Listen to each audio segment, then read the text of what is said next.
Alright guys, a lot just dropped in the wizarding world this week. We've got HBO's Harry Potter series finally shutting down one of the weirdest rumors ever. The brand new Harry Potter audiobook getting its first reviews.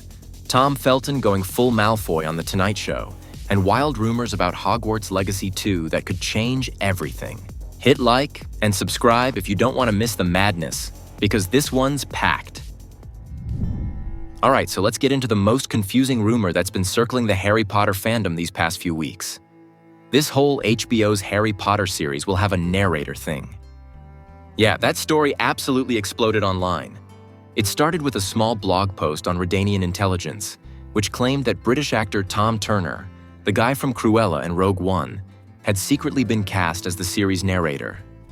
And of course, once one rumor catches fire in Potterland, it spreads like fiend fire. Aggregator accounts started reposting it, then fan pages on X, Twitter, and TikTok made videos about it, and within 24 hours, the British tabloids had picked it up like it was gospel truth. Even the Daily Mail ran a piece saying fans were up in arms over this supposed major change.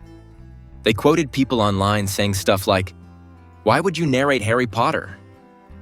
The whole point is that we're seeing it happen, and unless it's a quick previously on Harry Potter, at the start, it would totally break immersion. And honestly, I get why people freaked out. The whole charm of Harry Potter, whether in book or film form, is that it's told through Harry's eyes. You experience the world as he does. Having a detached voice narrating it like a documentary would totally kill that. One fan even wrote that adding a narrator would turn it into Narnia meets Desperate Housewives, and honestly, that's the most savage but accurate take I've read all week. But here's the twist. It's all fake. Deadline, Superhero Hype, and Fandom Wire all stepped in to debunk it completely. HBO sources confirmed there will be no narrator, and Tom Turner has no involvement in the show whatsoever. Turns out the whole rumor came from speculation and fan casting. Somebody probably thought, Tom Turner's got that dramatic British voice. He'd sound great in Hogwarts. And then someone else ran with it as fact.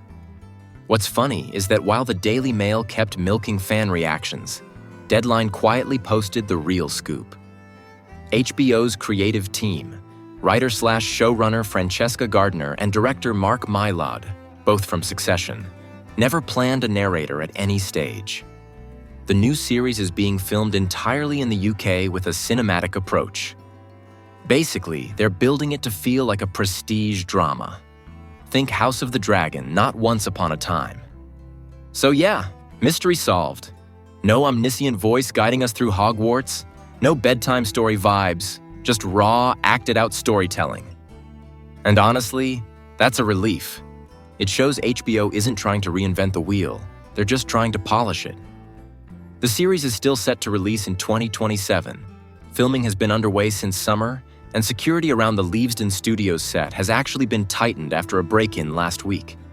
Yes, someone tried sneaking into Diagon Alley. People are that curious. So next time you see a random tweet claiming new narrator confirmed, just know, it's pure fan fiction. If you're happy we dodged that bullet, hit like right now. Because seriously, imagine someone voiceovering every spell Harry casts. Harry raised his wand and whispered, "Lumos." No thanks. Alright, next up, the audiobook. If you've been following the updates, you already know Audible and Pottermore Publishing dropped Harry Potter and the Philosopher's Stone in a brand new full-cast edition this week. And it's insane. We're talking a 200-person cast, 700 scenes, 198 chapters, and a 60-piece orchestra led by Knight and Sawney. According to Deadline, Audible's CEO Bob Kerrigan called this launch a pivotal moment for the audiobook industry. Their last Harry Potter recordings, the Jim Dale and Stephen Fry classics, racked up over 1.8 billion listening hours. Audible's goal? To beat that. They're betting big on spatial audio, basically surround sound magic for your ears. The Hogwarts Express doesn't just chug past you, it feels like it's right next to you. You hear owls swooping, spell echoes, and footsteps echoing down castle corridors. The first reactions? Honestly, way better than anyone expected. The early reviews are glowing. The Guardian called it fresh, lively, and well-paced, saying it brings extra twinkle to Rowling's magical tale. They even said Michelle Gomez's McGonagall rivals Maggie Smith's iconic movie performance, and that's saying something. Meanwhile, Variety dropped a full casting guide detailing every actor, and it's wild how many major names signed on. From James McAvoy as Mad-Eye Moody to Keira Knightley as Umbridge, Bill Nighy as Slughorn, Simon Pegg as Arthur Weasley, and Ruth Wilson as Bellatrix. This thing has half of British Hollywood in it. Some fans online were skeptical at first, like, why mess with perfection? Fry and Dale were legendary. But others argue this isn't a replacement. It's an expansion. More like a full-on radio drama with film-level sound design. And the coolest bit? It's kind of building a bridge between generations. Parents who grew up with the books are now listening with their kids, and it's giving them a shared way to rediscover the story before the HBO show hits. There's also a nice little meta touch. The narrator, Cush Jumbo, is now officially the voice of the wizarding world.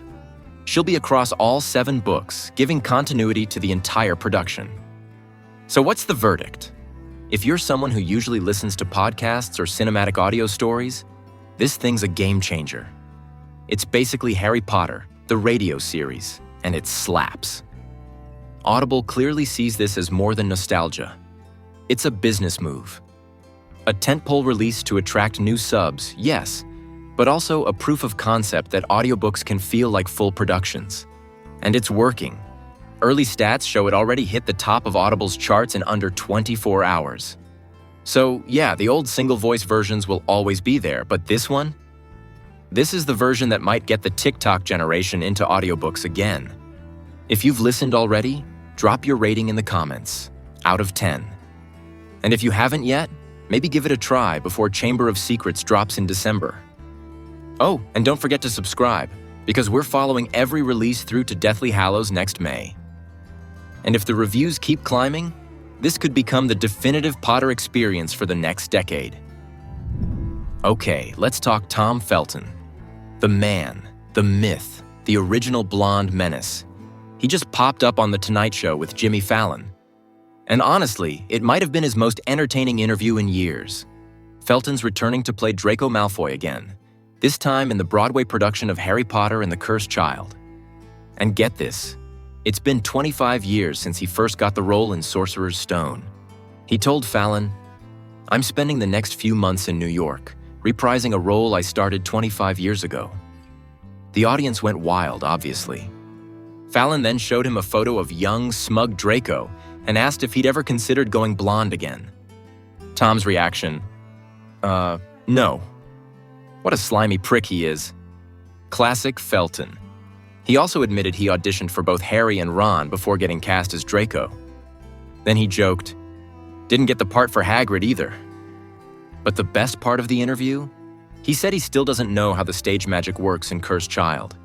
Even as part of the cast, he refuses to learn the tricks because he doesn't want to ruin the illusion. Apparently, he told the crew, "I don't want to know how it's done. It ruins the magic."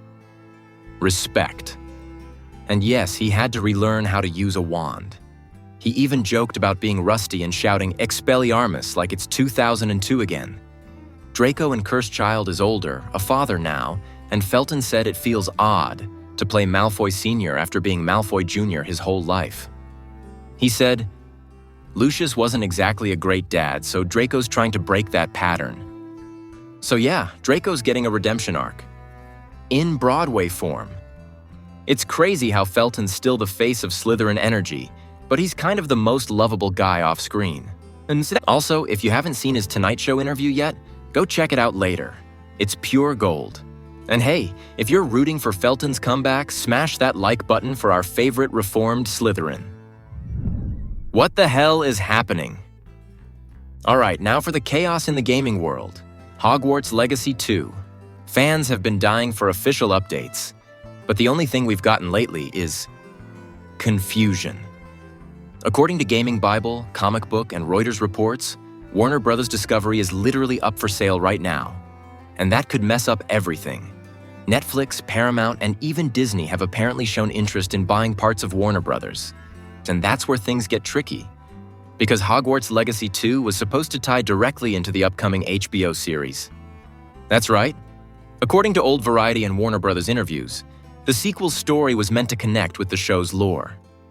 But if Netflix ends up buying Warner Brothers' streaming rights, that collab might go down the drain. Imagine Netflix owning part of the franchise while HBO owns the show.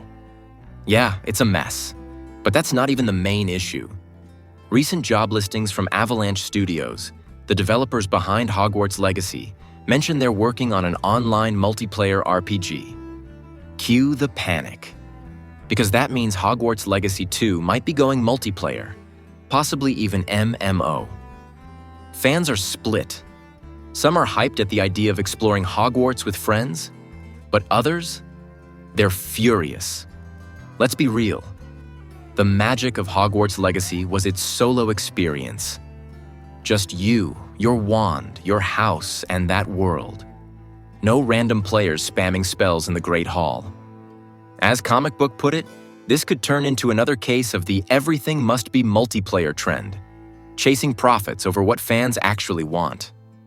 And after Suicide Squad, Kill the Justice League, and Multiverses both flopped, you'd think Warner Brothers would have learned that lesson. To make matters worse, there are whispers that they might pivot toward live service elements. You know, constant updates, cosmetics, maybe even battle passes. Yeah, please, no. What fans do want is a bigger Hogwarts, more life inside the castle, deeper stories, and more student life mechanics. Not Hogwarts, the MMO. Then there's another twist. If Netflix does buy out Warner Brothers, Hogwarts Legacy II might go digital only. No discs, no collector's editions, just downloads and subscription access. As someone who loves physical games, that hurts. So between corporate drama, possible MMO mechanics, and a franchise reboot happening on HBO, it's chaos right now.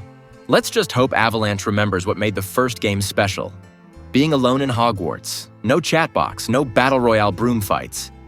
But if you're still excited for the sequel, multiplayer or not, drop your dream feature in the comments.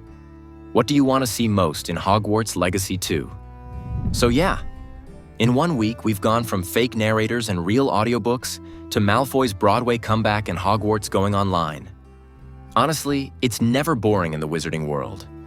If you made it this far, you're clearly part of the hardcore crowd.